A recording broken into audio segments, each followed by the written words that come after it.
तो ब्रह्मा कुमारी शांति सरोवर के परिवार से आप सबको होली की हार्दिक शुभकामनाएं। तो आज का टॉपिक हमारा संडे टॉक का है कलर्स ऑफ होली, और अगर इसको थोड़ा सा बढ़ाएं तो होली के कलर्स परमात्मा के संग ना, होली के रंग परमात्मा के संग। Sister Komal is a senior Raj Yoga faculty and she is stays here in शांति सरोवर। तो पिछले 20 वर्षों से दीदी जी का जीवन ब्रह्मा कुमारी इसकी सेवाएं, सामाजिक सेवाएं के लिए समर्पित है। दीदी जी was basically she comes from Gujarat, Ahmedabad, और initially 12 years she gave her services in Ahmedabad where she held a lot of development, self-development programs and positive thinking talks in many colleges, banks and few industries and institutions. And after that, last 6 years, we are fortunate to have her here in Shanti Sarovar premises. So Didi ji actively is involved with the Brahma Kumari's education wing, where she helps to run a lot of programs for the youth and the child development. And also she is the regional director for business and industries wing for Andhra Pradesh. So let's I'll stop it here and let's welcome दीदी to help us understand कि होली हमें actually कैसे मनाना चाहिए, और जो colours हैं केवल एक दिन के हैं या ये खुशी, पवित्रता, शांति के कलर्स या जो रंग हैं ये हमारे जीवन भर हमारे साथ रह सकते हैं। सो ओवर टू दीदी। आज हम सब इकट्ठे हुए हैं होली का त्यौहार मनाने के लिए, और मैं आपसे बात करूँगी सिद्ध हिंदी भाषा में, ठीक है। त्यौहार जो है वैसा देखा जाए तो अपना ये जो भारत देश है वो बोला जाता है आध्यात्मिक देश है, संस्कृति का देश है। अपने देश में हम लोग बहुत सारे त्यौहार सेलिब्रेट करते हैं, और हर एक त्यौहार अपने देश की संस्कृति को, अपनी सभ्यता को दर्शाता है, अपने देश की गरिमा को बढ़ाता है। और ये जो त्यौहार है ना, वो हमारे जीवन में खुशहाली लेकर के आता है, संबंधों को मधुर बनाता है, हमारे दुख दर्द को मिटाता है। कई बार मुझे ऐसा लगता है कि ये त्यौहार जो आते हैं जीवन में वो एक अलार्म की तरह आते हैं। जैसे थोड़े दिनों के बाद हम सो के उठते हैं तो उठाने के लिए अलार्म लगाया जाता है, वैसे जीवन से थक जाते हैं, हार जाते हैं, रिश्तों में कड़वाहट आती है, तो ये सारा जो मिटाने के लिए त्यौहार आते हैं। और अपने देश की विशेषता ये है कि हर 15 दिन, महीने में कोई ना कोई त्यौहार ज़रूर आता है जो हमें चार्ज कर देता है। और त्यौहार के दिन आप देखो हमारी जो एनर्जी लेवल है वो बहुत हाई रहती है। फील किया है ये बात को? क्या कहेंगे? आज होली है ना, शांत रहते हैं, जाने दो ना, होली है, छोड़ दो, क्यों बोलना।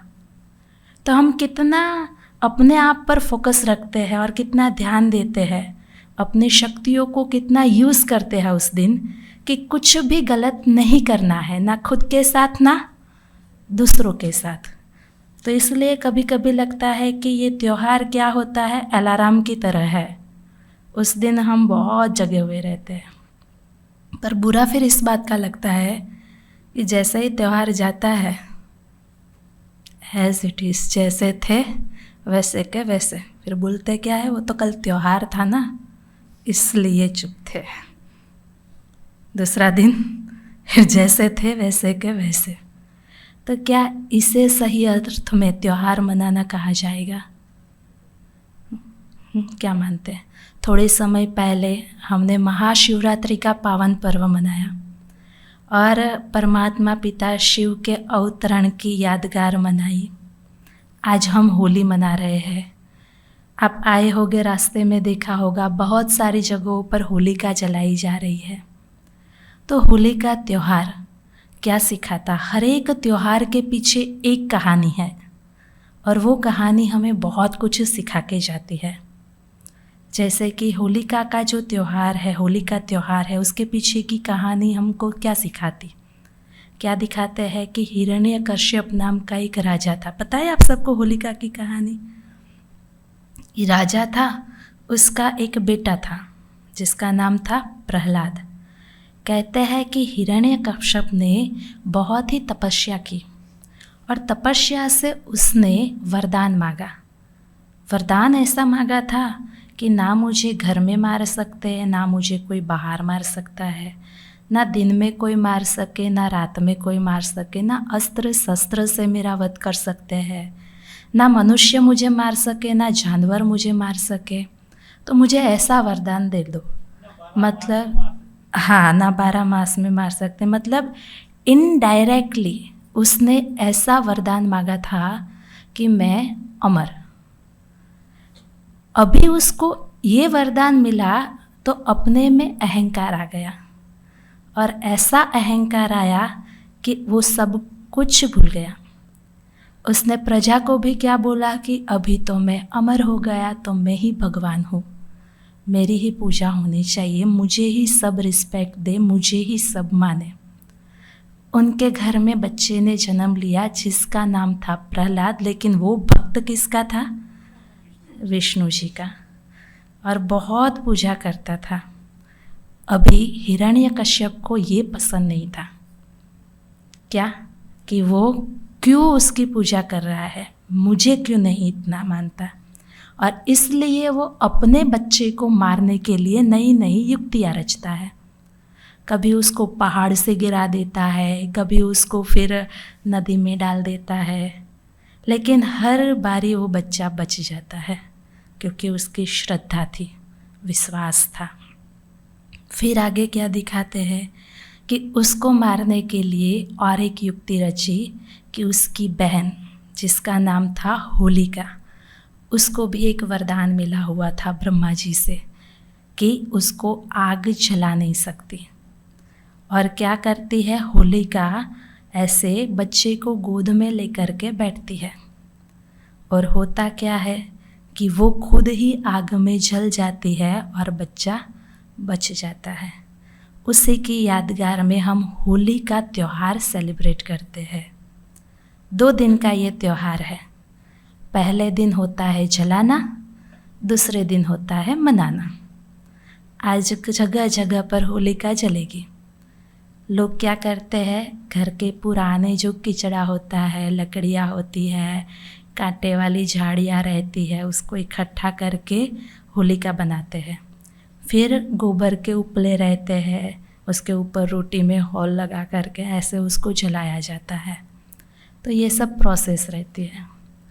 उस दिन होलिका जलाते हम कहते हैं उसके आसपास घूमना, उसकी धूप लेना, हमारी बीमारियां सारी चली जाएगी, हम तंदुरुस्त रहेंगे। तो इसलिए ईश्वर के नाम की स्मृति के साथ पहले के ज़माने में मंत्र उच्चारण के साथ होलिका जलाई जाती थी, जो एक प्रतीक है बुराई पर अच्छाई की विजय का। लेकिन मेरा ये बात मानना है कि हम स्थूल रीति से तो किचड़ा जला देते हैं, लेकिन सूक्ष्म किचड़ा जो हमारे मन में बसा हुआ है, क्या उसको हम जलाते हैं? एक्चुअल में देखा जाए तो ये होली का त्यौहार आता कब है? फागण मास की पूर्णिमा के दिन बोलते हैं, जिसको साल का आखिरी दिन कहा जाता है। और इस साल के आखिरी दिन सब कुछ होली में स्वाहा कर दो और फिर प्योर होकर के निकलो। तो क्या जलाना है हमें?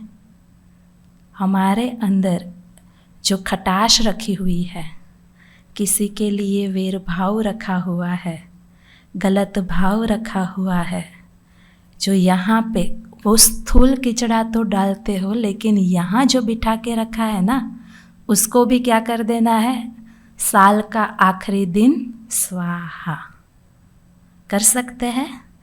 अब देखो एक सीधी बात बताती क्यों करना है आपको। क्योंकि अगर पकड़ के रखा ना तो तकलीफ़ होगी, बहुत परेशानियाँ आएगी।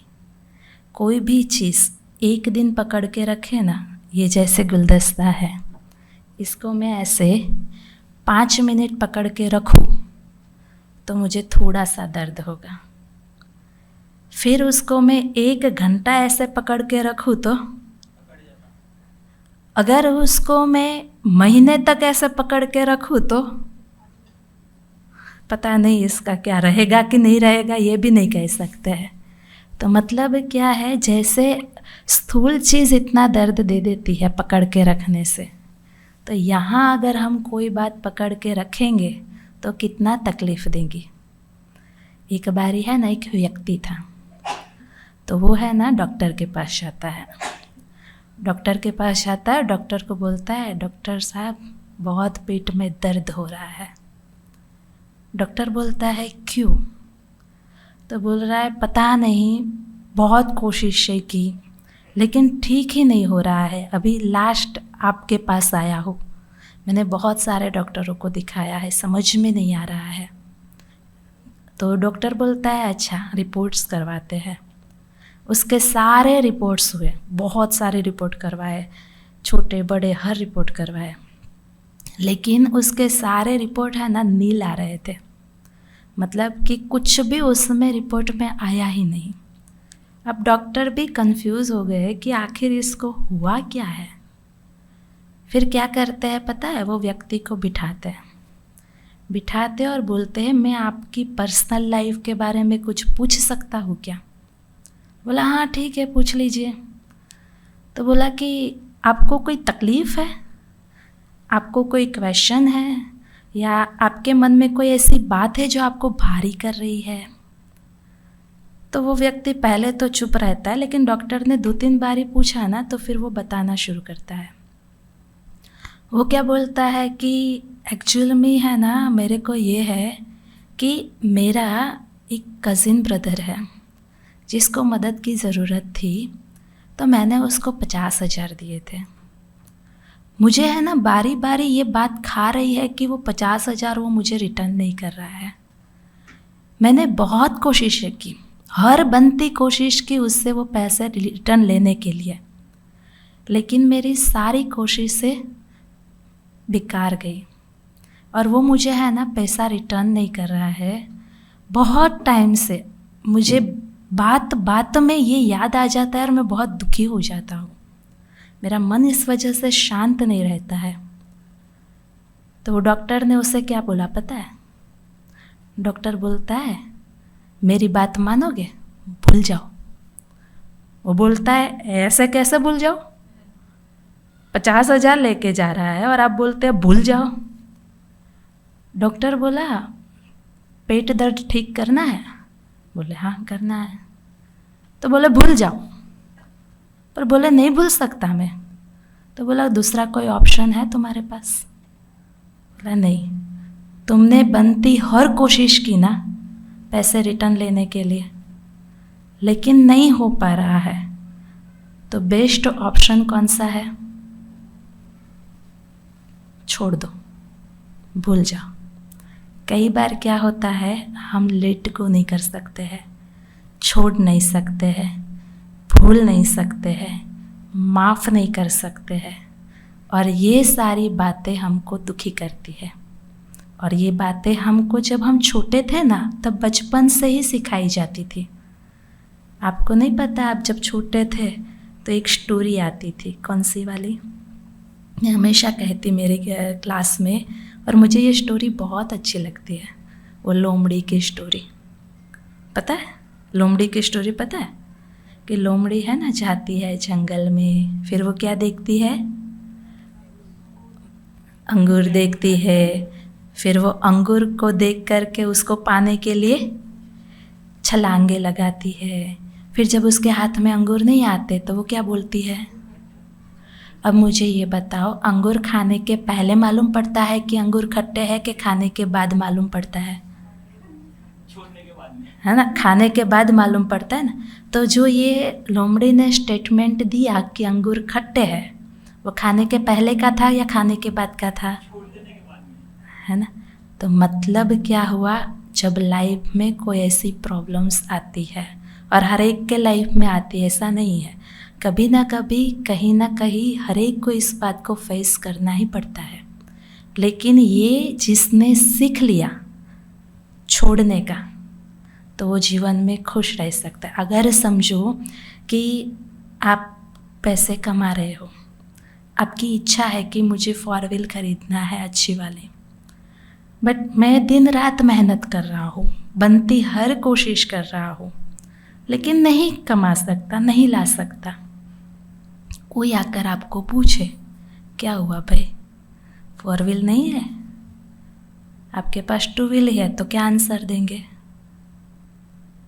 2 व्हील भी कहाँ खराब है, 4 व्हील वाले तो ट्रैफिक में फंस जाएंगे, हम लोग निकल जाएंगे, है ना। ये सोच करना आना चाहिए। अगर जीवन को खुशहाल रखना है, जीवन को खुशी वाला रंग देना है, तो अगर समझो कोई लड़का है, शादी के लिए लड़कियां ढूंढ रहा है, बहुत कोशिश की, पढ़ा लिखा है, सब कुछ ठीक है, लेकिन लड़की नहीं मिल रही है। अब कोई आकर के पूछे क्या हुआ भाई, सेटिंग नहीं हो रहा है, क्या बोलेंगे? क्या बोलेंगे? शादी करने वाले भी कहाँ खुश हैं, ठीक है ना, है ना। बोलना नहीं ऐसा, ये मजाक था, नहीं तो बोलेंगे ये ब्रह्मा कुमारी में गए, दीदी ने सिखाया इसलिए बोला, क्योंकि बहुत सीरियस माहौल लग रहा था इसलिए बताई। तो कहने का अर्थ क्या है कि ये चीज़ें जिसको जीवन में आ गया ना, वो खुश रह सकता है।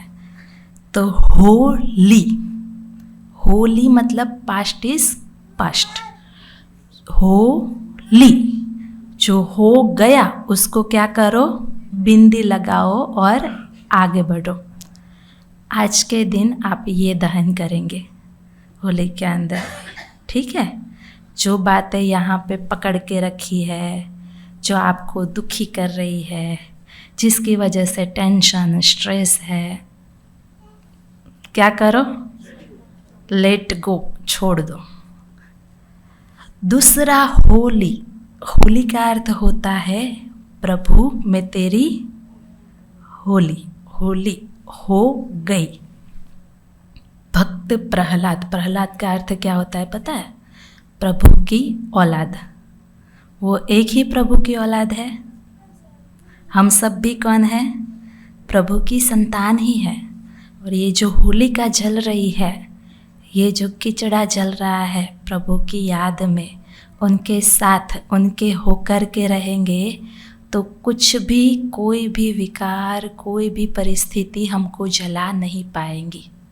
इसलिए हमें किसका बन के रहना है? उस ईश्वर का। प्रभु मैं तेरी हो गई। आप मंदिर में जाते हो तो क्या करते हो? ऐसे करते हो ना। इसका अर्थ क्या हुआ पता है? क्यों ऐसा किया जाता है? समर्पण। कैसे? मंदिर में जाता है तो ऐसे ऐसे करते हैं, तो इसका अर्थ क्या होता है? कोई बता सकता? देखो एक, हाँ, और दूसरा, जैसे एक एग्जाम्पल से मैं बताती हूँ आपको कि द्रौपदी का वस्त्रहरण किस्सा सुना है कि जब एक टाइम ऐसा था कि द्रौपदी का वस्त्रहरण हो रहा था, तो श्री कृष्ण जी ने बताते हैं उसको 999 साड़ियाँ लपेटी। लेकिन वो 999 साड़ियाँ कब उनके इर्द गिर्द घूमना शुरू हुई? कब उनको मिलना शुरू हुई? लास्ट में कृष्ण का नाम लेते टाइम पे। हाँ, स्टार्टिंग में उसने क्या किया पता है? जब दुशासन चीर हर रहा था तो उसने पहले अपने पति की तरफ देखा कि आप मेरे पति हैं, आप मुझे बचाइए, आप मेरी रक्षा कर सकते हैं। लेकिन वो तो हार चुके थे, उन्होंने सिर झुका दिया। सेकंड नंबर में वो किसके पास देखा? उसने अपने गुरु की तरफ देखा कि ये मुझे बचाएंगे, ये मेरी मदद करेंगे। लेकिन फिर भी वहाँ से कोई मदद नहीं मिली। तीसरे नंबर में उसने क्या किया पता है? ऐसे पकड़ा और ऐसे, मैं खुद कर लूँगा। तभी भी उनको मदद नहीं मिली। लेकिन मदद कब मिली? जब उसने टोटल समर्पण किया, है ना।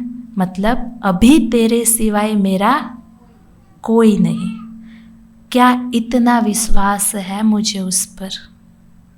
प्रभु तू ही मेरा, तेरे सिवाय मेरा कोई नहीं। जब ये करना शुरू करते हैं ना तो लाइफ में मिरेकल होना शुरू हो जाता है। आपको पता है 108 नंबर की जो एम्बुलेंस रहती है उस पर 108 नंबर क्यों दिया गया है?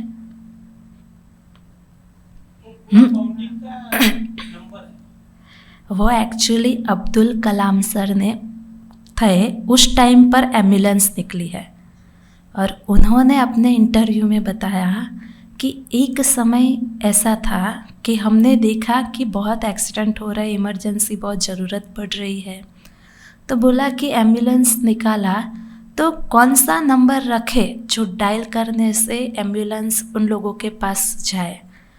तो बहुत सारे नंबर दिमाग में आ रहे थे, लेकिन हमने 108 इसलिए सेलेक्ट किया क्योंकि मैं जहाँ भी जाता हूँ लोगों की भगवान के लिए श्रद्धा और विश्वास को देखता हूँ, और मैं देखता हूँ कि बहुत भाव से लोग ईश्वर के साथ जुड़ते हैं। तो मैंने 108 इसलिए रखवाया कि जो भी 108 को डायल करेगा वो इमरजेंसी में ही करेगा। उसको उस टाइम पर बहुत दुख रहेगा, परेशानी रहेगी, उसके पास कोई ऑप्शन नहीं होगा, तब वो 108 डायल करेगा। और जब वो डायल करे ना तो उसके दिमाग में ये रहे कि वो अकेला नहीं है, उसके साथ कौन है?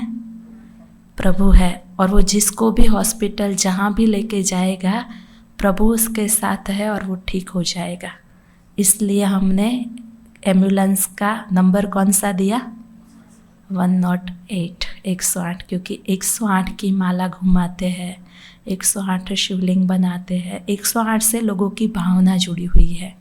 मंत्र उच्चारण भी 108 का किया जाता है।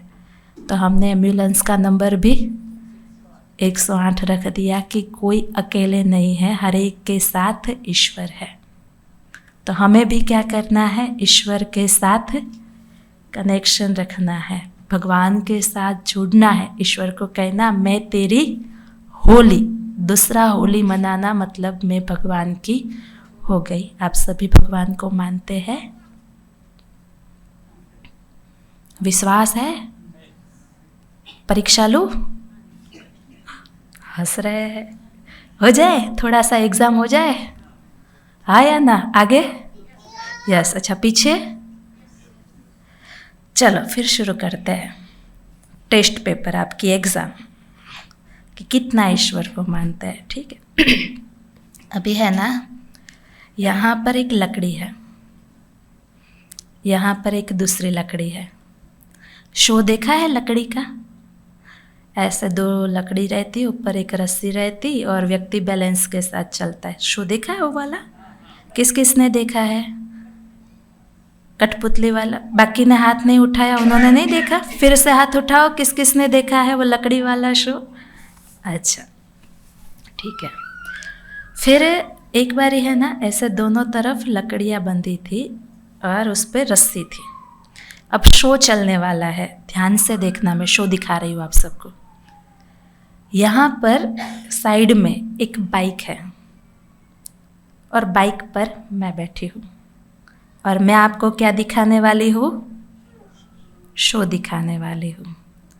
मैंने बाइक में चाबी लगाई, गाड़ी चालू की और मैंने मेरी गाड़ी को चलाई। किस पर? रस्सी पर। यहाँ से मेरी बाइक चढ़ी, बीच रास्ते में मैंने मेरी बाइक को रोका। फिर मेरे पास है ना एक पर्स था, मैंने साइड में लटकाया हुआ था। उस पर्स में से मैंने एक सैंडविच निकाली। फिर वो सैंडविच को मैं आप सबको दिखा रही हूँ। बैलेंस के साथ लकड़ी पर बाइक को रोके हुए मैं वो सैंडविच को धीरे धीरे खा रही हूँ। मेरी सैंडविच ख़त्म हो गई। वापस से मैंने बाइक चलाई और यहाँ से मैं नीचे उतर गई। आपको ये शो कैसा लगा? तो ताली बजाओ मेरे लिए। अच्छा लगा ना? ठीक है। अभी फिर से मैंने मेरी बाइक शुरू की। इस बारी मैं अकेली नहीं थी, मेरे साथ मेरी फ्रेंड थी। आगे मैं और पीछे वो, दो सवारी। हम चले कहाँ पर? रस्सी पर। वापस से बीच रास्ते में मैंने बाइक रोकी। बैलेंस के साथ बाइक रोकी और बैलेंस के साथ मैंने पर्स में से 2 सैंडविच निकाली। फिर वो दोनों सैंडविच मैं आप लोगों को दिखा रही हूँ। इस बारी मैं अकेली नहीं खा रही, लेकिन एक मैं खा रही हूँ और एक मेरे पीछे वाली बहन खा रही है। दोनों की सैंडविच ख़त्म हुई, वापस मैं नीचे आई। ये शो कैसा लगा? तो क्या करोगे? इतना अच्छा नहीं लगा? 2 सवारी चलाई हूँ तो तालियां तो बहुत कम पड़ रही है। ठीक है, अभी मैंने आपको ये 2 बारी शो दिखाया। आप चाहो तो मैं 10 बारी भी दिखा सकती हूँ। ठीक है, तो आपको लगता है कि मैं ऐसा 10 बारी भी कर सकती हूँ? ऑलरेडी 2 बारी तो दिखा दिया है। क्या लगता है, कर सकती हो? कर सकते। आपको मेरे पे विश्वास है? है। निश्चय है? है। अच्छा, कौन आके मेरे पीछे बैठेगा? समझ में आया? तो ये मामला है। हम बोलते हैं प्रभु मैं तेरा, ईश्वर मैं तेरा, मुझे तू पसंद है, तू ही मेरा दाता है। बोलना अलग चीज़ है, लेकिन विश्वास किसको कहा जाता है? जो उसने कहा वो मैंने किया। उस पर विश्वास तब कहा जाता है कि हम उसकी बातों को मानने लगे, है ना। हमको डाउट ना हो, पता नहीं भगवान बोलता तो है मदद करूँगा, पर आएगा कि नहीं आएगा, ये कन्फ्यूज़न नहीं होना चाहिए। उसने बोला है करूँगा तो वो मदद करेंगे, कभी भी करेंगे, कैसे भी करेंगे, लेकिन वो किसी भी रूप में आएगा और मदद करके जाएगा। उसे कहा जाता है विश्वास। तो आज होली मनाएंगे। पहला होली आपका रहेगा बीती सो बीती, फुल स्टॉप। एग्री? ओके। दूसरा होली आपका रहेगा प्रभु में तुम्हारे, तेरा सिवाय मेरा कोई नहीं। ये है हमारा दूसरा होली। हम बनेंगे रियल प्रहलाद, प्रभु की सच्ची औलाद। और जब ये 2 चीज़ें ला लेंगे ना लाइफ में, तो जब आग में कोई चीज़ जलाई जाती है तो 2 काम होता है। कौन से 2 काम? एक तो उसमें से किचड़ा जो होता है ना वो जल जाता है। दूसरा वो रियल गोल्ड को अगर आप आग में डालो तो किचड़ा जल जाएगा, प्योर होके निकलेगा, रियल होके निकलेगा। दूसरा उसमें मोल्ड होने की पावर आएगी, मतलब आप उसको जैसे डिज़ाइन देना चाहो वैसे दे सकते हो। वैसे ही हमारे अंदर हम कई बार बोलते हैं क्या करे दीदी, मेरे तो ये संस्कार है, मेरा तो ये स्वभाव है, मेरा तो ये आदत है जो परिवर्तन होगा ही नहीं। बहुत कोशिशें की मैंने, लेकिन मुझे नहीं लगता है कि मेरी ये आदत बदलेगी। तो ये जो कहते हैं ना, बारी बारी वर्ड्स हम यूज़ करते हैं कि मेरे में परिवर्तन नहीं होगा, मैं चेंज नहीं हो सकता हूँ, ये सब होना शुरू हो जाएगा। तो तीसरा होली मतलब HOLY, होली, पवित्रता, शुद्धता। अब शुद्धता हमको कहाँ पे लाना है? हमारे मन, वचन और कर्म में। मन में शुद्धता कैसे लाएंगे? मन की शुद्धता क्या होती है? मन वो है विचार शक्ति का नाम, और हमारे विचार हमको शुद्ध बनाने हैं। आप जब खाना खाते हो तो कितना अटेंशन देते हो, डाइट कितना फॉलो करते हो कि भाई ऑयली फूड नहीं खाना है, जंक फूड नहीं खाना है। क्यों? क्योंकि मेरी बॉडी पर इफ़ेक्ट होगा। लेकिन क्या कभी आप अपने विचारों पर ध्यान देते हो कि मुझे गलत नहीं सोचना है, गलत भाव नहीं रखना है, उससे मेरे रिश्तों पर इफ़ेक्ट आएगा? उस पर हम ध्यान ही नहीं देते हैं, अवेयर ही नहीं है। ध्यान तो छोड़ो, उसके बारे में हमको जागरूकता ही नहीं है कि ऐसा नहीं करना चाहिए करके। और ये क्यों ज़रूरी है? देखो ये सोफ़ा है, एग्जाम्पल देती। सोफ़े पर मैंने चाय गिरा दी तो मुझे क्या करना पड़ेगा? अगर मैं तुरंत उसको क्लीन नहीं करती हूँ तो थोड़े टाइम के बाद क्या होगा? है ना। ऐसे सुबह चाय गिरी, शाम तक रहने दिया तो वो दाग पक्का हो जाता है। फिर भी अगर मैं उसको क्लीन नहीं करूँगी तो वो दाग है ना 1 महीने के बाद और भी ज़्यादा पक्का होगा। वहाँ चींटियाँ आएगी, मच्छर बैठेंगे, बहुत गंदा हो जाएगा। और अगर मैंने फिर भी उसको साफ नहीं किया तो 1 साल के बाद वो सोफ़ा सड़ना शुरू होगा। सड़ना शुरू होगा मतलब फटना शुरू करेगा। वहाँ से गंदा पूरा ऐसा हो जाएगा कि कोई काम का ही नहीं रहेगा। अभी सोफ़ा मेरा है, घर मेरा है, तो नुकसान किसका होगा? मेरा। दूसरा सोफ़ा मेरा है, घर मेरा है, तो नुकसान मेरे परिवार का भी होगा, क्योंकि वो लोग भी तो आके वहाँ पे बैठते थे, तो हम सबको तकलीफ़ें होगी। तो बेस्ट ऑप्शन क्या है कि जैसे ही दाग गिरा तुरंत उसको साफ करो, निकालो, ठीक है। वैसे ही कभी हम यहाँ पे कोई दाग बिठा ले तो क्या करना चाहिए? उसको तुरंत निकालना चाहिए। अगर हम उसको साफ नहीं करेंगे तो क्या होगा? थोड़े दिन के बाद वो दाग पक्का हो जाएगा। एग्जाम्पल समझो कि कोई व्यक्ति है, अभी किसी ने आकर के आपके कानों में ये बोल दिया कि आपको पता है वो आपके लिए है ना, ऐसा ऐसा बोल रहे थे, और मैंने वो बात को यहाँ पे बिठा दी। अच्छा, मेरे लिए ऐसा बोल रहे थे, मुझे ऐसा बता रहे थे, मैंने उसको पकड़ के रख लिया। अब होता क्या है कि कोई फंक्शन है, कहीं हम गए हैं, वो व्यक्ति मेरे सामने आए, वो दूसरे से बात कर रहा है, लेकिन बात करते करते भूल से उसने 2-3 बारी ऐसे मुड़ के मेरी तरफ देख लिया। मुझे क्या लगेगा? वो किसकी बात कर रहा है? मेरी। क्यों मुझे ऐसा लग रहा है? क्योंकि मैंने वो बात को यहाँ पे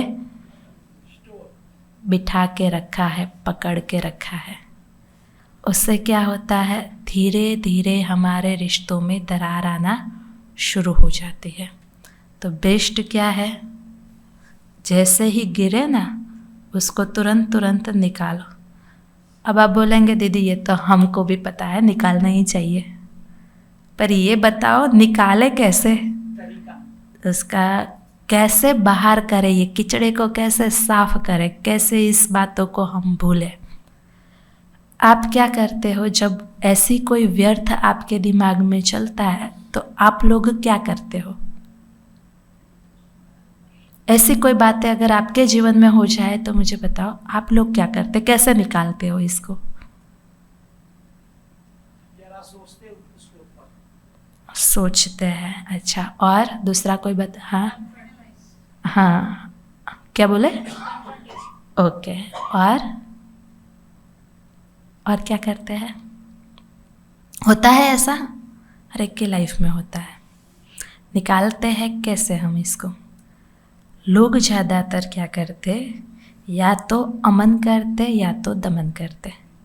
अमन करना मतलब होता है जाओ कुछ भी हो जाए, सोचना ही नहीं है। दमन करना मतलब जो भी विचार चलते हैं ना उसको दबाने की कोशिश करते। लेकिन होता क्या है, स्प्रिंग जितना फोर्स से दबती है ना उसका डबल फोर्स से वो उछलती है। तो आप ना मन का अमन कर सकते हो और ना ही मन का दमन कर सकते हो। तो ऑप्शन क्या है हमारे पास? अमन करना मतलब जो भी हो जाए ना, सोचना ही नहीं है। अब मैं आपको एक सिंपल सा क्वेश्चन करती, आप लोग कमाई कर रहे हैं, है ना? आजकल तो बहनें भाई सब लोग कमाई कर रहे हैं।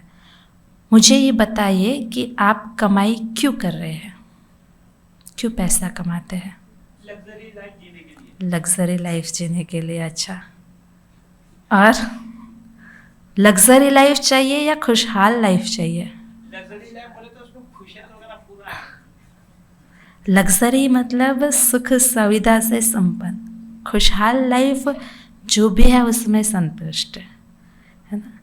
तो किस लिए जीते हैं, किस लिए कमाते हैं? सिंपल, रोटी कपड़ा और ये 3 चीज़ चाहिए। अच्छा, आपने ये शांति सरोवर यहाँ फर्स्ट टाइम कौन कौन आया है? पहली बार। अच्छा, ये शांति सरोवर कैंपस देखा? बहुत सबने शांति सरोवर कैंपस देखा है? अच्छा लग रहा है आपको? पीस पीस है, अच्छा। लेकिन है ना, आपने पूरा नहीं देखा होगा। अच्छे से एक बारी घूमो तो बहुत ही ब्यूटीफुल है हमारा कैंपस। ये शांति वाला वातावरण है, सब कुछ है यहाँ पर। अब मैं आपको एक ऑफ़र देती। मेरी ऑफ़र क्या है कि आपको है ना यहाँ पर एक बहुत अच्छा विला दे दिया जाएगा, ठीक है। उस विला के अंदर सारी फैसिलिटीज़, काम कुछ आपको नहीं करना है, रोज़ नए नए कपड़े पहनने को दिए जाएंगे, रोज़ नया नया भोजन खाने के लिए दिया जाएगा। आपको कुछ मतलब कुछ भी नहीं करना है। अगर आप मूवी देखना चाहते हो, वैसे हम लोग देखते नहीं है, पर आपके लिए हम होम थिएटर भी लगा देंगे, ठीक है। और आपको एक्सरसाइज चाहिए तो जिम लगवा देंगे। विथ फैमिली खाओ पियो और मौज करो। बस मेरी कंडीशन एक है कि आपको है ना उस विला से बाहर नहीं आना। 1 महीना तक रह सकते, उसके बाद में नहीं। चलेगा? क्यों? रोटी कपड़ा मकान family facilities, sorry luxury life, वो सब भी तो मिल रहा है। हाँ, ये सब हजम नहीं होता है। मुफ्त नहीं, अगर आपसे कोई चार्ज करे ना तो भी हजम नहीं होगा। क्यों? क्योंकि कर्म व्यक्ति का जीवन है। बिना कर्म किए हम रह नहीं सकते। कोरोना के पहले हम बोलते थे 2 दिन छुट्टी मिल जाए तो अच्छा है। अब जब छुट्टी मिली तो बोलते कब जॉब शुरू होगी। तो कर्म हमारा जीवन है। बिना कर्म किए हम लोग नहीं जी सकते। वैसे विचार हमारे मन का जीवन है और बिना विचार किए हमारा मन रह नहीं सकता। तो विचार तो चलेंगे, बस ये है कि हम विचार को दबा नहीं सकते हैं, ना विचारों को रोक सकते हैं। आपके पास सिर्फ एक ऑप्शन है, वो है विचारों को डाइवर्ट करना। मन को ना अमन करो, मन को ना दमन करो, विचारों को एक राइट वे दो। कहते हैं अगर विचार राइट डायरेक्शन में है तो प्रगति है, और विचार अगर रॉन्ग डायरेक्शन में है तो अधोगति है। ओसामा बिन लादेन नाम तो सुना है? अमेरिका के वर्ल्ड ट्रेड सेंटर पर उसने अटैक किया था। उसी की फ्लाइट, उसी के लोग, और वर्ल्ड ट्रेड सेंटर अमेरिका का नाक बोला जाता है ना। तो उनके घर में जाकर के उनके ही लोगों को लेकर के उस इमारत पर अटैक करना, तो उसका दिमाग कैसा होगा सोचो। ये कोई छोटी बात नहीं, बहुत बड़ी बात है कि कैसी विचार शक्ति उसकी होगी। विचार तो उसने भी किए थे लेकिन डायरेक्शन रॉन्ग था, इसलिए गति कैसी हुई इसकी? अधोगति। और बहुत सारे ऐसे लोग हैं जो विचार करते पर डायरेक्शन राइट होता है, इसलिए उसकी प्रगति होती है। तो हमें ये देखना है कि मेरे विचारों की गति कौन सी है, राइट डायरेक्शन में मैं जा रहा हूँ या रॉन्ग डायरेक्शन में। मैं एक स्टोरी से आपको समझाती। एक बारी है ना, एक व्यक्ति था। अभी वो व्यक्ति जो था उसकी किराने की शॉप थी। उसके एग्जैक्ट सामने एक झाड़ था और उस झाड़ में के नीचे एक भैंस बंधी हुई थी। भैंस बहुत अच्छी थी, ऐसी हट्टी कट्टी मस्त एकदम, और उसके जो सींग रहते हैं ना वो उससे भी अच्छे थे, एकदम ऐसे राउंड शेप के गोल। अब वो सेठ जो था ना वो रोज भैंस को देखता था कि भैंस कितनी अच्छी है, दूसरा उसके सींग तो और भी अच्छे हैं। फिर उसको एक विचार आया, एग्जैक्ट मेरे पैरों के माप के है, क्यों नहीं इसके सींग में पैर डाला जाए। फिर वापस वो अपने विचारों को घुमाता था, अरे भैंस के सींग में जाके कोई पैर थोड़ी डालता है। फिर वापस उसको संकल्प चलता था कि भैंस अच्छी है, सींग अच्छे है, पैर तो डालने चाहिए। ऐसे दिन रात पास होते गए। 6 महीने हुए ये विचार से, क्या भैंस अच्छी है, सींग अच्छे है और मेरे पैरों के माप के है, जाके एक बारी तो डालो। 6 महीने के बाद फाइनल डिसीजन डाल ही देता हूँ, है ना, क्या बारी बारी सोचना करना। दोपहर का टाइम था, गांव वाले आराम से सोए थे, बड़ा गांव नहीं था तो सब लोग सोए हुए थे। भैंस भी खा पी के झाड़ के नीचे आराम से बैठी बैठी सो रही थी, खाना चबा रही थी, आंखें बंद थी। अभी सेठ निकले अपना प्लान पूरा करने के लिए, धीरे धीरे बढ़े किसकी ओर? भैंस की ओर। देखा भैंस रेस्ट कर रही है। धीरे से उसने क्या किया, अपना पैर उठाया और हल्के से उसके सींग में डाल दिया। अब भैंस तो सीधी भड़की, क्योंकि उसके लिए पहला एक्सपीरियंस था। वैसे तो सेठ के लिए भी दोनों ही चिल्ला रहे हैं, करे तो आखिर क्या करे। यहाँ भैंस चिल्ला रही, वहाँ सेठ चिल्ला रहे, गांव वाले इकट्ठे हुए। जैसे तैसे करके भैंस को कंट्रोल किया, जैसे तैसे करके सेठ को कंट्रोल किया। मुश्किल से वो पैर उस सींग में से निकाला और फिर उसको पानी पिलाया। यहाँ तहाँ लगा था सेठ को भी अच्छे से, तो उसको थोड़ा ट्रीटमेंट किया। फिर एक व्यक्ति ने सेठ को बोला, अब ये समझने जैसा है, सेठ कुछ करने के पहले सोचना तो था। कोई ऐसा थोड़ी करता है ना, कुछ तो सोचना था। अब सेठ का जवाब सुनो, उसने क्या बोला? सोचा था, 1-2 दिन नहीं, लेकिन 6 महीना सोचा था। लेकिन 6 महीने सोचने के बाद किया क्या? समझ में? हम लोग भी बहुत सोचते हैं, ऐसा नहीं कि करना चाहिए नहीं करना चाहिए, क्या होगा ये वो, बहुत सोचते हैं। इससे फर्क नहीं पड़ता। सोचने के बाद डायरेक्शन क्या है, करते क्या है, रिजल्ट क्या आएगा उसका, है ना।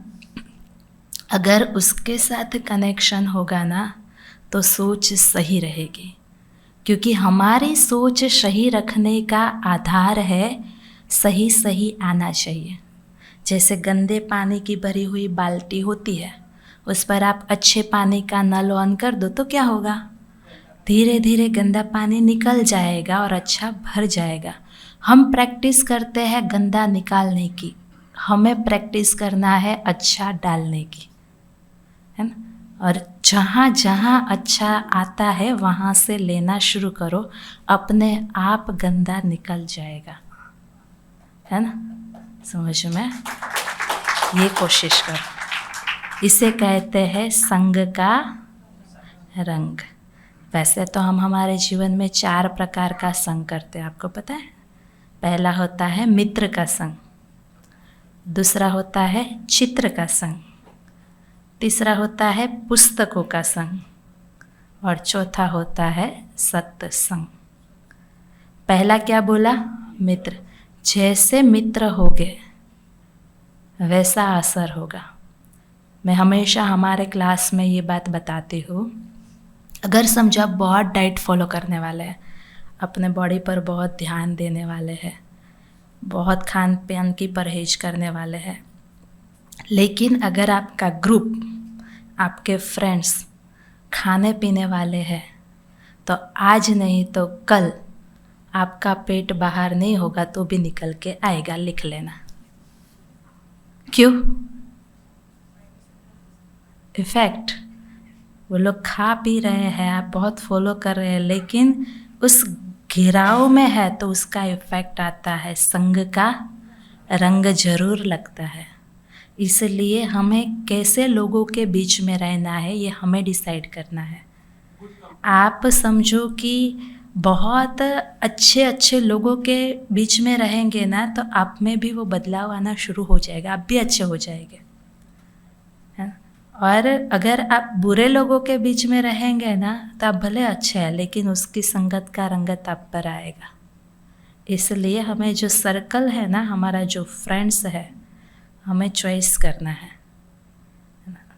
और अगर समझो गलत संगत में रहना उससे बेटर है अकेला रहना और ज़्यादा अच्छा है। गलत संग में रहे और अपना जीवन खराब करे उससे अच्छा है अकेले रह करके जीवन को आबाद करे, क्योंकि संग का असर तो होता ही है। दूसरा है चित्र का संग। हम जो देखते हैं वो हम बनते हैं, है ना। तो इसलिए हमें ये देखना है कि हम क्या देख रहे हैं। आज तो दिन खुलता है देखने से, रात होती है देखने से। अब तो कहीं जाने की भी ज़रूरत नहीं, मोबाइल ऑन करो जो चाहिए मिल जाता है। लेकिन डिसाइड हमें करना है कि मैं क्या देखना चाहता हूँ, उसमें अच्छा भी है और बुरा भी है। मेरे पर डिपेंड करता है मैं उसमें से क्या ले रहा हूँ, है ना। देखो मुझे ये बताओ, एक समय ऐसा था जब लड़की शादी करके जाती थी ना तो उसको गिफ्ट में देवी देवताओं के पिक्चर दिए जाते थे। क्या बोलते थे, बेटे तेरे घर जाना और अच्छे रूम में, मेन रूम में ये पिक्चर लगाना। फिर बोलते थे रोज़ उसके दर्शन करना और घर गृहस्थ को एक आश्रम की तरह बना के रखना, शांति सुख रहेगी। आज शादी करके जाते वॉल पीस देते कुत्ते के, बिल्ली के, शेर के, और किसी के घर में रेयर केस में कोई देवी देवताओं के पिक्चर देखने को मिलते हैं। आज तो ज़्यादातर यही पिक्चर लगाए हुए रहते हैं। अब रोज उठकर उसको देखेंगे कुत्ते को तो क्या करेंगे, है ना। तो ये तो एक कॉमेडी थी, बट कहने का अर्थ क्या है, हम क्या देखते हैं उसका असर। पहले घर में इतना डिवोर्स नहीं होता था, आज हो रहा है ना। मुझे ये बताओ कौन सी फैमिली अच्छी, आज वाली या पहले के ज़माने की? पहले के ज़माने की। हाँ, पहले के ज़माने की। आपको कौन सी वाली? पहले संगठन में रहते, एक घर में 15-15, 20-20 लोग रहते थे। घर में पहले 100 लोग थे। हाँ 100 लोग थे, देखो है ना, सेंचुरी पूरी। तो कैसे वो लोग संभालते होंगे। तो कौन सा परिवार अच्छा, सोचो। अच्छा मुझे इसमें समझ में नहीं आएगा, मैं एक सीधा सवाल करती तो आपको सीधा समझ में आएगा। कौन सी सास अच्छी है, आज की या पहले की? हंस रहे हैं माताएं, मेरे को समझ में नहीं आ रहा है ये हंसी के पीछे का कारण क्या है ना। आज की सास अच्छी है। एक समय ऐसा था, उस समय पर देखो सास सिर पर बैठे रहते थे, होता था ना। फिर एक घर के अंदर 15-15 बच्चे, क्योंकि एक एक घर में एक को ही 7-7, 8-8 बच्चे तो होते थे। तो 2 भाई है तो सोच लो 8 2 16 बच्चे को संभालना। फिर सास ससुर पति, इतना सारा काम रहता था। तब तो इतना व्हीकल नहीं था ना कपड़े का मशीन था, ना रोबोट था जो झाड़ू पोछा कर दे। तो सब कुछ अपने हाथों से करना। फिर इन लोगों के लिए खाना बनाना, और तब अपनी तरह 1 रोटी या 2 रोटी खाने वाले नहीं थे। आराम से 4-4, 5-5 रोटी खा लेते थे बैठ के। तो हाँ, तो सब कुछ रहता था। मुझे ये बताओ, तो इतनी सारी फैसिलिटी नहीं थी, फिर भी वो टाइम अच्छा था। आज सारी फैसिलिटी है, सब कुछ है, लेकिन फिर भी डिवोर्स ज़्यादा हो रहे हैं, डिप्रेशन में जा रहे हैं, बीमारियां ज़्यादा आ रही है, टेंशन में है, स्ट्रेस ज़्यादा है। रीज़न क्या है इसके पीछे का? उसमें और इस ज़माने में दोनों में फ़र्क क्या पड़ गया है ऐसा? लोगों की सहनशीलता कम हो गई। अच्छा, और अच्छा, और हाँ, कारण क्या है? क्योंकि इस समय पर सुविधाएं बढ़ गई, लेकिन समझ शक्ति जो है ना कम हो गई है। और जहाँ से समझ मिल रही थी वो समझ के सोर्सेज भी सारे ख़त्म हो गए हैं। हमको है ना, हम छोटे थे तो दादा दादी बैठ के कहानियाँ सुनाते थे। वो कहानी के अंदर बहुत सारे मोरल रहते थे। सुना है आप लोगों ने, रात को खाने के बाद उनकी खटिया के पास बच्चे ऐसे बैठ जाते थे, और कहानी में एक्चुअली देखा जाए तो किसी के हाथ से पानी बह रहा है, कहीं पहाड़ बोल रहे हैं, ऐसी ही कहानियाँ होती, लेकिन मोरल रहते थे। है ना। आज जहाँ से सीखने के सोर्स है ना वो सारे बंद हो गए हैं, क्योंकि किसी के पास टाइम नहीं है। बच्चा समझो स्कूल में जाता है, टीचर को वार्निंग दी जाती मेरे बच्चे को हाथ मत लगाना, है ना। वहाँ से सीखना बंद हो गया। घर में हस्बैंड वाइफ जॉब कर रहे हैं, बच्चा अकेला कहाँ से सीखेगा। दादा दादी तो गांव में रह रहे हैं, तो वहाँ सीखना बंद हो गया। तो हर जगह से जो सीखने का सोर्स था ना वो बंद हो गया। अभी यहाँ बाल वृंदावन में बच्चे आते हैं ना, मैंने थोड़े दिन पहले जब मेरा क्लास नहीं था तो मैं ऐसे ही चक्कर लगा, एक बच्चे को देखा मैंने, होगा आप में से ही किसी का बच्चा, मुझे नहीं पता है, लेकिन मैं आपको एक रियल बात बताती। गेम खेल रहा था, मैं देख रही थी। एक बारी जैसे ही हारने को आना तो रिस्टार्ट मारा, मैं देखी। दोबारा खेल रहा था, फिर जैसे ही हारने को आया ना तो रिस्टार्ट मारा। तीसरी बारी भी उसने ऐसा किया। तो मैं उसको बोली, तू हारता क्यों नहीं है, खेलना पूरा, तेरे को समझ में आ जाता है कि भाई हाँ हार जाऊंगा तो रिस्टार्ट क्यों मार रहा है। तो बोला मैं कभी नहीं हारता। समझ में। तो उसको सिखाया ऐसे खेल नहीं खेला जाता, खेल कंप्लीट करना है लाइफ में। मतलब समझे, इससे बहुत बड़ी सीखने की बात है क्या। अभी तो वो हार को एक्सेप्ट ही नहीं कर पा रहा है, और आज जीवन ये छोटी गेम में हार को एक्सेप्ट नहीं कर पा रहा है, कल उठ के लाइफ में कोई बड़े प्रॉब्लम आएगा उसको भी, है ना। इसलिए हम क्या करते हैं, एक कंफर्ट जोन दे देते हैं। अच्छा बेटा तेरे को ये रोटी पसंद नहीं है, पिज़्ज़ा खाना, अब भी बना देते, है ना। तो एक कंफर्ट जोन दे दिया, तो उससे क्या होगा, उसके बाद वो सब कुछ चीज़ उसे चाहिए। हम लोग छोटे थे तो क्या बोलते थे, खाना है तो खाओ, और नहीं तो भूख लगेगी तो आ लेंगे खा लेंगे। अभी इतने सारे बच्चे कहाँ एक एक का वो करेंगे, है ना। तो उसमें क्या एडजस्टमेंट सीख लिया था, बहुत कुछ हम लोग सीख रहे थे। तो मेरा कहने का मतलब क्या है कि इसलिए हमारे विचारों पर हमको क्या करना है, ध्यान देना। हम क्या सोच रहे हैं, हम किस संगत में हैं, है ना। और आज लोग क्या देखना पसंद करते हैं, वैसा तो टाइम नहीं है किसी के पास, पर रात को 9 बजे सीरियल आने वाली होगी ना, तो आपका 7:45 को काम, 8:45 को काम ख़त्म हो जाएगा और एग्जैक्ट सीरियल के टाइम पर सेट हो जाएंगे। क्या ले रहे हो उसमें, कौन सी सीरियल ज़्यादा पसंद आती, जिसमें ट्विस्ट हो, टर्न हो, जिसमें पति पत्नी की ना बनती हो, सास बहू की ना बनती हो, लड़ाई झगड़ा ज़्यादा हो, क्रिमिनल सीरियल्स है, ये सब ज़्यादा लाइक करते।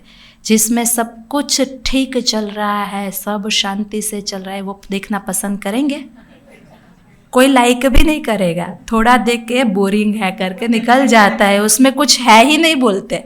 तो मतलब आपको क्या चाहिए, है ही नहीं, मतलब क्या देखना चाहते हो। तो इसलिए हमें अटेंशन देना है। आज टीवी में देख रहे हैं, यही बातें हम घर में भी देख रहे हैं, सेम बातें रिपीट होती है। तो इसलिए चित्र अच्छे होने चाहिए। तीसरा है पुस्तक, बुक्स, क्या पढ़ रहे हैं, जैसा पढ़ोगे ना वैसा दिमाग चलेगा। और चौथा है सत्संग। सत्संग मतलब सत्य का संग। सबसे अच्छा संग है ईश्वर का संग, क्योंकि जितना उससे आप कनेक्ट रहेंगे उतना ही आपके जीवन में रंग भरते जाएंगे, खुशहाली आती जाएगी। ईश्वर के संग का रंग ऐसा है कि आपका जीवन कब बदल जाएगा मालूम नहीं पड़ेगा। मेरा कहने का मतलब ये नहीं है बिल्कुल कि ईश्वर के संग का रंग रखना मतलब सब छोड़ छाड़ के दीदी कल से हम भी यहाँ ही रह जाते हैं, ये नहीं। लेकिन जीवन में आप गृहस्थ में रहते हो, भगवान को अपना साथी बनाओ, उसके साथ रहो, उस पर विश्वास रखो, उसको साथ लेके चलो। और इसकी हमें बहुत ज़रूरत है आज के समय में। क्यों ज़रूरत है पता है? रास्ता भटक गए हैं इससे। क्योंकि एक राइट मार्गदर्शन देने वाला चाहिए जो हमको एक करेक्ट डायरेक्शन दे, और वो उससे बेटर कोई नहीं दे सकता है। कई लोग हमको कहते हैं हम भगवान को तो मानते ही नहीं है। थोड़ा सा एजुकेशन आ जाता है ना, थोड़ा सा आगे बढ़ जाते तो एक ईगो आ जाता है कि हम बहुत पढ़े लिखे हैं, भगवान में हम बिलीव नहीं करते। एक्चुअल में ऐसा नहीं होना चाहिए, क्योंकि ईश्वर के साथ कोई कंपैरिजन नहीं है, ना ही कोई कंपटीशन कर सकता है। देखो सूर्य है, कितना प्रकाश देता है, वो ईश्वर की रचना है। उसके जैसी रचना कोई रच सकता है? चाहे कितने भी साइंटिस्ट इकट्ठे हो जाए, बना सकता है दूसरा सूर्य? मिट्टी है, ईश्वर की रचना है। मिट्टी तोड़ करके अनाज देती है, अपने आप को चीर के अनाज देती है, वो भी ईश्वर की रचना। ऐसी मिट्टी कोई बना सकता है? उसी प्रकार से पृथ्वी, वो भी ईश्वर की रचना। और देखो कितनी वंडरफुल भगवान की रचना है, एक ही क्षितिज में घूमती रहती, बरसों से घूम रही है। अगर पृथ्वी ऐसा सोचे बहुत समय से एक ही कंडीशन में घूम रही हूँ, चलो थोड़ा फर्क लाते हैं, गैदरिंग करते हैं थोड़ा सा, मतलब समझ में आया? वो जो हाँ, मतलब क्या, एक क्षितिज में घूम रही है, एक ही डायरेक्शन में, एक ही तरह से, तो वो ऐसा सोचे कि थोड़ा सा ज़्यादा घूमती हूँ। मतलब दिन हो जाए आपके 4 दिन है समझो 4 घंटे के, रात हो जाए 20 घंटे की, गैदरिंग आना मतलब ऐसा उथल पाथल, तो क्या होगा? लेकिन हम जो रचना रचते हैं उसमें कभी ना कभी प्रॉब्लम आता है। वो घूम रही है, उसमें प्रॉब्लम आया कभी भी? भाई इसका स्पेयर पार्ट थोड़ा सा लूज़ हो गया है, टाइट करना पड़ेगा, थोड़ा ढीला चल रहा है, ऐसा हुआ? नहीं। ये मनुष्य बॉडी ईश्वर की रचना है। कितने सारे वायर्स फिट किए, कितने सारे मशीन फिट किए हैं, और कितना अच्छे से चल रहा है। अगर इसके एक सिस्टम में फ़र्क पड़ जाए तो कितने सारे डॉक्टर सेट होते हैं ठीक करने के लिए, तो भी जैसा था वैसा तो बना ही नहीं पाते हैं। तो कितनी वंडरफुल रचना है ना उसकी। सोचो, उसने रचना इतनी सुंदर रची है तो वो कितना होगा सुंदर। और वो जो सुंदर है, उस सुंदर को हम अपना बना ले तो अपनी लाइफ कितनी सुंदर हो जाएगी। तो क्यों नहीं हम उसको अपना बना लेवे, क्यों नहीं हम उसके साथ कनेक्ट हो जाए। और जब उसके साथ कनेक्ट हो जाएंगे तो उसके रंग हमारे में भर जाएंगे, है ना। ये है होली को मनाना, कल ईश्वर के संग का रंग लगाना। एक गाल पे प्रभु का साथ, दूसरे गाल पर प्रभु में तेरी हो गई। ये दोनों रंग अच्छे से लगा लो, जीवन रंगों से भर जाएगा, क्योंकि वो हमारे रथ का रथी बन जाएगा, है ना। और ज्ञान, पता है आप बहुत लकी हो, होली के दिन पर आपको ये ज्ञान मिला। किसको मिलता है ज्ञान? हर एक को नहीं मिलता है। एक बारी है ना अभी आपको पता है कि गीता का जो ज्ञान है, वो गीता ज्ञान अर्जुन को किसने दिया था? कृष्ण ने। कहाँ पर दिया था? कुरुक्षेत्र के मैदान में दिया था। अब मुझे ये बताओ, एक्चुअल में गीता ज्ञान की ज़रूरत किसको थी? अर्जुन को थी या दुर्योधन को थी? है ना। हमारे घर में 2 बच्चे होते हैं, एक बच्चा बहुत शांत है, कहीं भी जाए आराम से बैठता, कोई लड़ाई झगड़ा नहीं, कुछ भी नहीं, और बहुत शांत रहता है।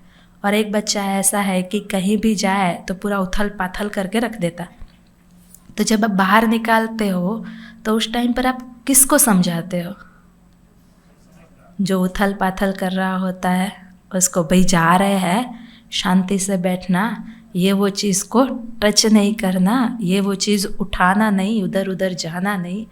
ये जो तूफान करता है ना, उसको समझाया जाता है। और यहाँ तो तूफानी बच्चा कौन था? दुर्योधन। उसको समझ ही नहीं थी कुछ भी। तो एक्चुअली में ये ज्ञान तो दुर्योधन को मिलना चाहिए था ना, लेकिन मिला किसको? हाँ, तो वही, क्यों? उसकी किस्मत अच्छी थी, सत्य का ये था, और धर्म था। और ऐसा नहीं था कि कृष्ण ने दुर्योधन को समझाने की कोशिश नहीं की थी, उसको समझाने की पूरी कोशिश की थी। लेकिन हुआ क्या, दुर्योधन क्या बोला पता है? उसका स्टेटमेंट था कि धर्म क्या है, अधर्म क्या है, सही क्या है, गलत क्या है, क्या करना चाहिए, क्या नहीं करना चाहिए, मैं सब कुछ जानता हूँ, लेकिन धर्म को मैं अपना नहीं सकता और अधर्म को मैं छोड़ नहीं सकता। दूसरा कोई रास्ता है तो बोलो। इसलिए उसको ही क्या किया, छोड़ दिया। जबकि अर्जुन था ना, वो राह भटका था, सिर्फ राह भटका था, पर उसकी जो बुद्धि थी ना वो एक्सेप्ट करने की थी। तो उसको एक अगर सही राह मिल जाए तो उसको सही जीवन जीने की बात बता सकते थे। इसलिए क्या किया, अर्जुन को ज्ञान दिया। हमारी बुद्धि अगर ऐसी है, स्वीकार करने की है, तो राह भले भटक जाए लेकिन ईश्वर सपोर्ट करता है। वो कैसे न कैसे हमको एक डायरेक्शन दे देगा, लेकिन हमें उस पर क्या रखना है, निश्चय रखना है, विश्वास रखना है, उससे कनेक्ट होना है। तो वो हमको बारी बारी कहीं ना कहीं से डायरेक्शन देगा और हम एक सही जगह पर पहुंचेंगे। इसलिए मैं बोलती आप बहुत लकी है। क्यों कि होली का त्यौहार जो हम मनाने वाले हैं, उस त्यौहार के दिन हमको एक राइट डायरेक्शन मिल रहा है। भगवान हमको एक संदेश दे रहा है, क्योंकि दुनिया में लोग होली कैसे मनाते हैं, कल के दिन क्या करेंगे, वो केमिकल वाले कलर लाएंगे, इधर लगाएंगे उधर लगाएंगे, कई तो कीचड़ में डाल देते हैं, क्या क्या तो करते हैं। एक्चुअली ये सच्ची होली मनाना नहीं है। अपने जीवन के भी रंग होते हैं। जब समझो कि कोई इविल चीज़ है, डेविल चीज़ है, उसको दिखाने के लिए कौन सा रंग बताते हैं, काला रंग दिखाते हैं। वैसे ही कोई अच्छा देवी देवता का प्योरिटी का है, शुद्धता का है, शांति का, उसके लिए वाइट रंग दिखाते हैं। तो हमारे जीवन का रंग कौन सा है, काला है या सफ़ेद है, ये हमें चेक करना है। और ये रंग कौन भरेगा, ईश्वर के साथ जब हम कनेक्शन रखेंगे ना, तो ये सारे रंग हमारे जीवन में आएंगे और हमारा जीवन खुशहाल हो जाएगा। क्योंकि प्रभु को क्या बोलते, वो प्यार का सागर है, वो शांति का सागर। आज अभी हम मांगते क्या है उससे पता है, प्रभु मुझे गाड़ी दे दो, मुझे बंगला दे दो, मुझे मर्सिडीज़ ला के दो, है ना। आजकल तो बच्चे मांगते हैं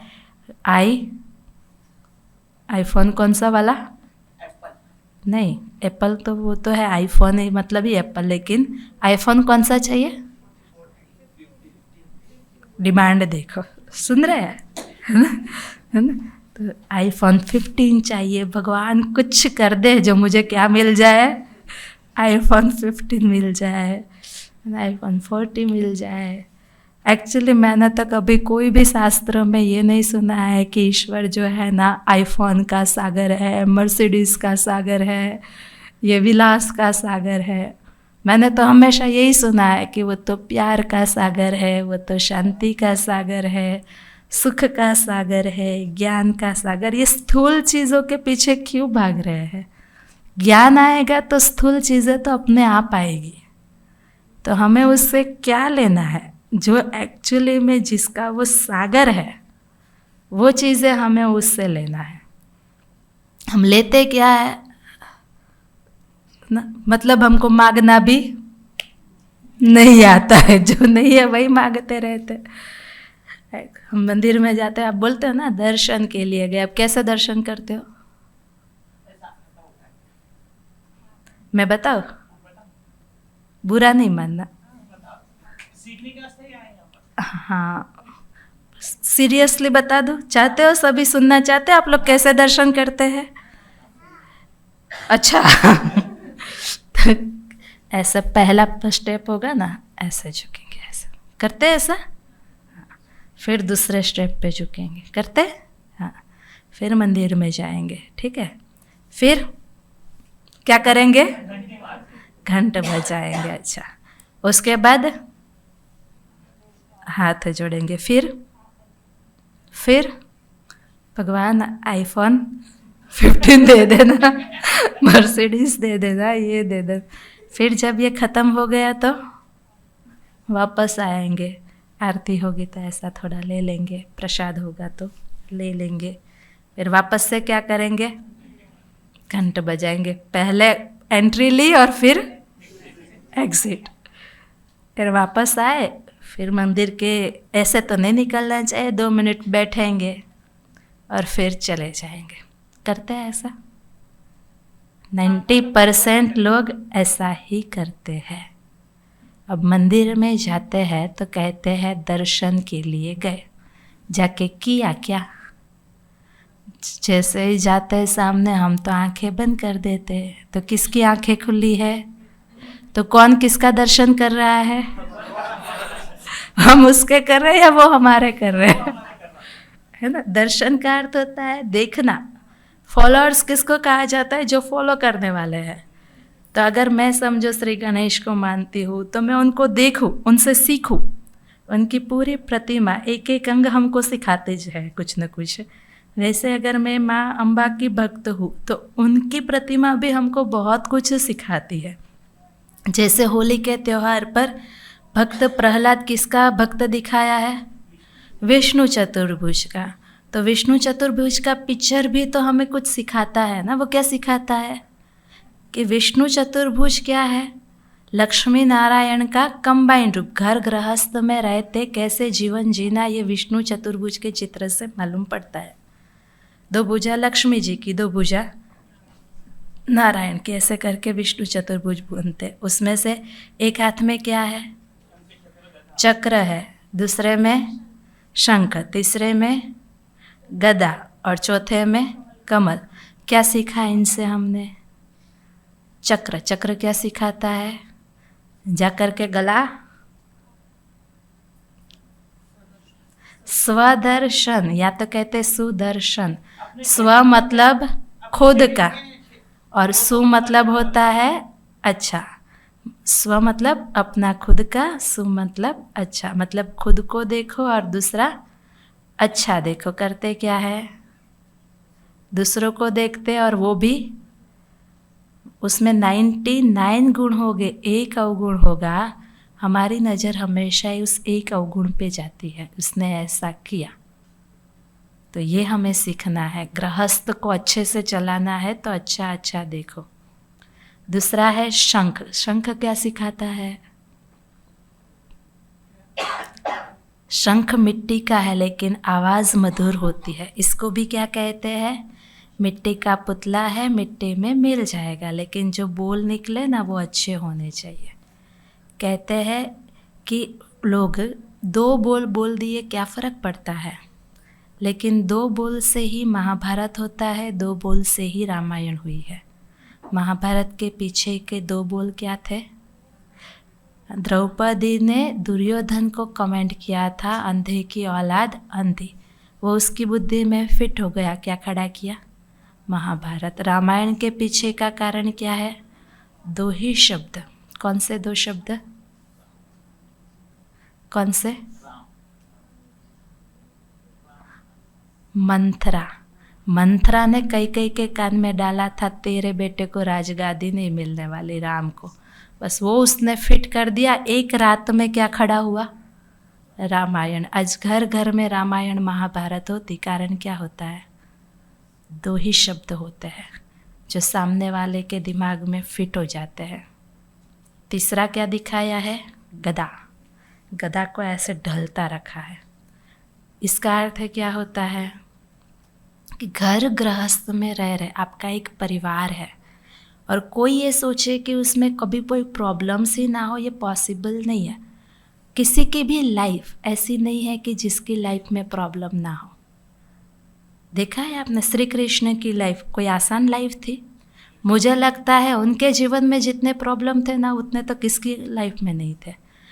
बच्चा जन्म लेता है कारावास में, जन्म लेते ही माँ से दूर हो जाता है, जहाँ जाता है वहाँ पर उसको मारने के लिए एक के बाद एक, एक के बाद एक, एक के बाद आते हैं, और वो मारने वाला भी और कोई नहीं, उसके खुद का मामा पीछे पड़ा है। और फिर जिससे प्यार किया वो प्यार भी उसको नहीं मिला, फिर भी वो खुश रहते थे। क्या था उनके पास? ऐसा क्या था? है ना। कम प्रॉब्लम्स थोड़ी थे उसके लाइफ में, कितने प्रॉब्लम्स दिखाए हैं, लेकिन उनके पास क्या था जो इतने खुश रहते थे? नाचते थे, गाते थे, गान को यूज़ करते थे और मस्त जीवन जीते थे। तो जीवन को खुशहाल रंगों से भरना है तो ये फॉर्मूला अपना लो। क्या? मस्त जीवन जीना है, नाचो गाओ, बचपन को कभी भी नहीं भुलाओ। ऐसा नहीं नाचो मतलब अभी यहाँ से बाहर दीदी बोले नाचो, ऐसा नहीं। हर प्रॉब्लम में सॉल्यूशन रहता है, समझ में? तो इसलिए ज्ञान को अप्लाई करो, लेट गो करो, और फिर हम अपनी मस्ती में मस्त रहे, टेंशन वाला जीवन नहीं ऐसा। और चौथा है कमल। कमल क्या है? कीचड़ में खिलता है लेकिन टच नहीं करता है, इसलिए कीचड़ से न्यारा है। तो वैसे ही हमारा जीवन भी कैसा होना चाहिए? यहाँ आप दुनिया में सब कुछ मिलेगा, काम, क्रोध, लोभ, मोह, अहंकार, राग, द्वेष, ईर्ष्या, हिंसा, नफरत, घृणा, जो चाहिए है यहाँ पर। लेकिन बीच में रहते हुए थोड़ा डिटैच होकर के रहो, ईश्वर के संग रहो, तो नयन कमल हो जाएगा, मुख कमल हो जाएगा, चरण कमल हो जाएगा, तो जीवन भी कैसा हो जाएगा हमारा? कमल के जैसा हो जाएगा। और यही जीवन के सच्चे रंग है जिसे हमें भरना है, प्रभु के संग का रंग लगाना है। तब कहेंगे हम सच्ची होली मना रहे हैं। करेंगे? तो 3 बातें सीखी आपने। कौन सी? होली के दिन पहला तो क्या करेंगे? होली जला दो, खत्म। दूसरा, प्रभु की होली हो गए उसके। और तीसरा, उसके संग का रंग जब लगेगा तो हमारे जीवन में शुद्धता आएगी और जीवन खुशियों के रंग से रंग जाएगा। तो करें योग थोड़ा सा। हाँ, कि आप बोले ना, तो थॉट्स है ना, एक दिन में ना 60,000 थॉट्स आते हैं, उसको कैसा ये करना? अब ये सारा कौन गिनने बैठेगा कि कितने थॉट्स चले, क्या चले।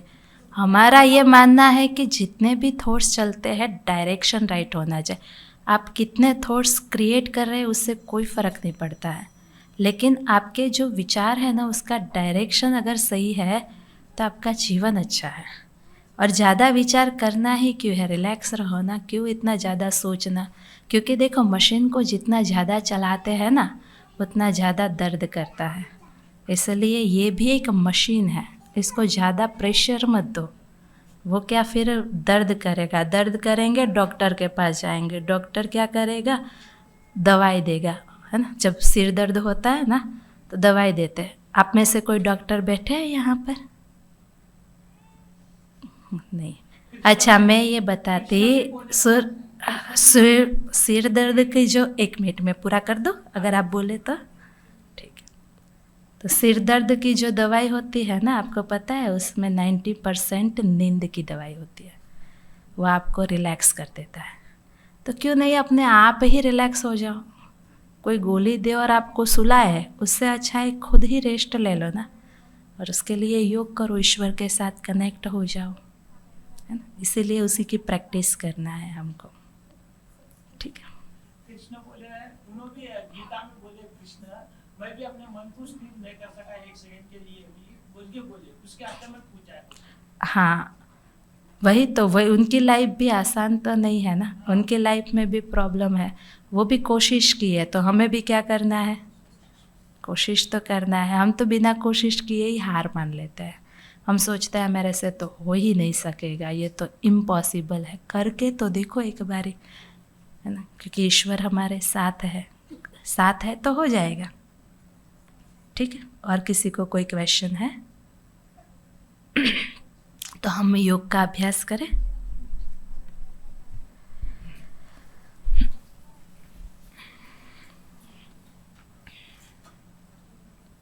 अभी साथ में जो भी हाथ में पकड़ा हुआ है ना छोड़ दो, हल्के हो जाओ।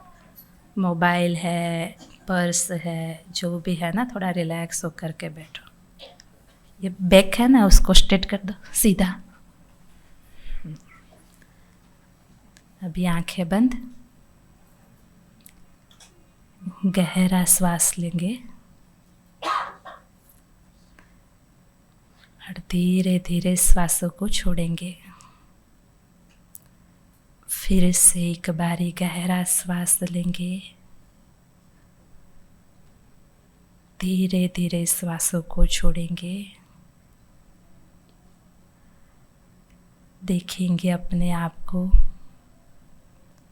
कि मैं एक एनर्जी हूँ, मैं एक शक्ति हूँ। इस शरीर में ये दो भ्रकुटी के बीच मध्य में विराजमान प्योर और पॉजिटिव पर्सनालिटी हूँ। मैं ईश्वर की श्रेष्ठ रचना हूँ।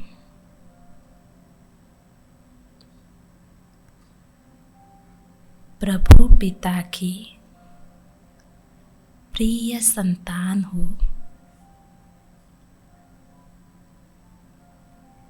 मैं आज इस होली के पावन पर्व पर ईश्वर पिता को, प्रभु पिता को मेरे सारे बोझ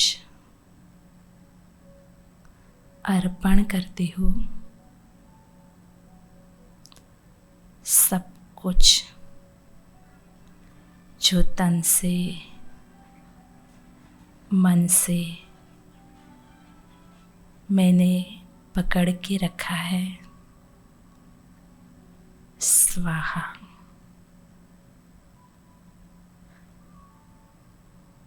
और आज ईश्वर पिता के संग का रंग मैं अपने आप पर लगाती हूँ। प्रभु प्यार का रंग, खुशियों का रंग, शांति का रंग, जो मेरी पर्सनालिटी को निखारता है। मैं खुश नसीब एनर्जी हूँ, जो प्रभु का साथ मुझे मिला है। प्रभु की सच्ची औलाद, मैं प्रहलाद ईश्वर पिता से कनेक्ट होकर के उनसे अपार शक्तियाँ और गुणों को अपने जीवन की पर्सनालिटी बना रही हूँ। देखिए, परमात्मा पिता से एक फुवारे की तरह अलग अलग गुण और शक्तियाँ हम पर बरस रही है। मधुरता, हर्षित मुखता, निर्माणता, मेरा जीवन इन दिव्य गुणों के गुलदस्ते से भरपूर हो रहा है।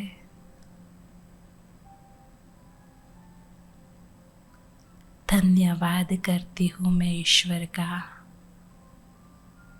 मुझे इतना प्यारा जीवन देने के लिए, मुझे एक राह दिखाने के लिए, मुझे अपना बनाने के लिए। अब धीरे धीरे आँख खोलेंगे और अपने दोनों हाथों को ऐसे रब करेंगे, देखेंगे इस ऊर्जा के साथ परमात्म शक्तियाँ मेरे में आ रही है। मैं खुश नसीब हूँ और ये ऊर्जा को भी अपने सिर पर वरदानों के रूप में लेंगे।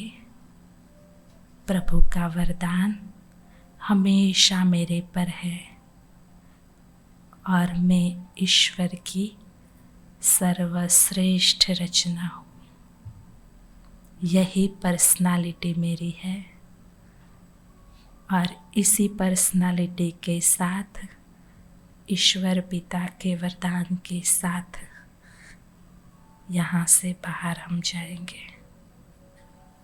ओम शांति।